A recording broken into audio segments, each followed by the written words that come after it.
everyone. We are well into week 4 of our adult summer reading challenge. And before we get into our long weekend reads for you, I just want to give you a couple of reminders. Firstly, your level 4 badge or berry badge is asking you to check out A to Z world culture and check out some of those historical postcards available to you. They're pretty neat. Secondly, just a reminder that we will be closed Saturday to Monday this weekend, so that's July 31st to August 2nd inclusive, and we'll reopen Tuesday, August 3rd at 12 p.m. For my read this week, I've got another thriller for you, which probably isn't a surprise by now. I'm reading B.A. Paris's The Therapist, which centers on two characters named Alice and Leo. Now, Alice and Leo have a long-distance relationship and decide they're going to buy this very exclusive house in a subdivision called The Circle. The neighbors are all super tight, and it seems like the kind of environment they want to move into. If they buy this house, because it's a really great house for a really great price, Alice also isn't going to have to give up her beloved cottage. So Alice and Leo move into The Circle and start to become friends with their neighbors. Unfortunately, while Alice is getting to know her neighbors, she discovers a devastating secret about the house they just bought from her neighbors that Leo failed to tell her. Alice feels compelled to find out what happened to the former owner, Nina. You'll have to find out just what happens in B.A. Paris's The Therapist.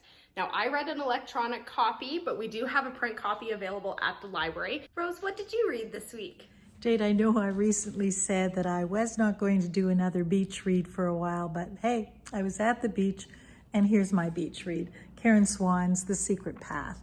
And it was a good beach read. It revolves around Tara Tremaine, who we are introduced to one of her first serious relationships.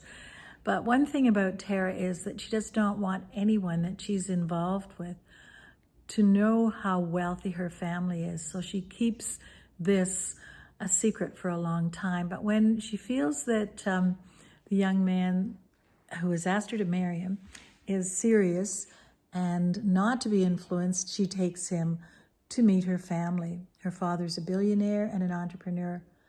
Regrettably or sadly, this young man had researched her father and was definitely looking for the funds to set up a sustainable wildlife park in Costa Rica. Tara sees this as the ultimate betrayal, even though he does love her, she loves him, but all the things that she was worried about were happening. Fast forward to 10 years later, when she has thrown herself into her career as a pediatrician and ends up in Costa Rica. And in the attempt or in the work to save the life of a young child, she meets up with Andrew again. At the same time, though, she has her other new relationship, her new lover, Rory, with her.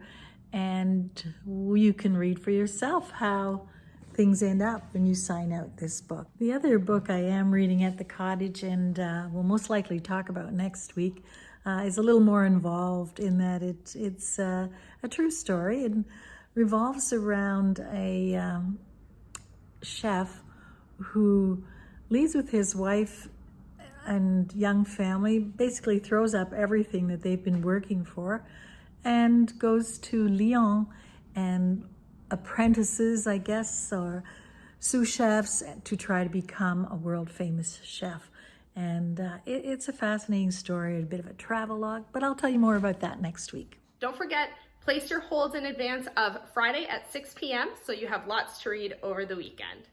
We want to thank everyone for participating in another one of our virtual programs. If you enjoyed this video, please like and subscribe to our YouTube channel.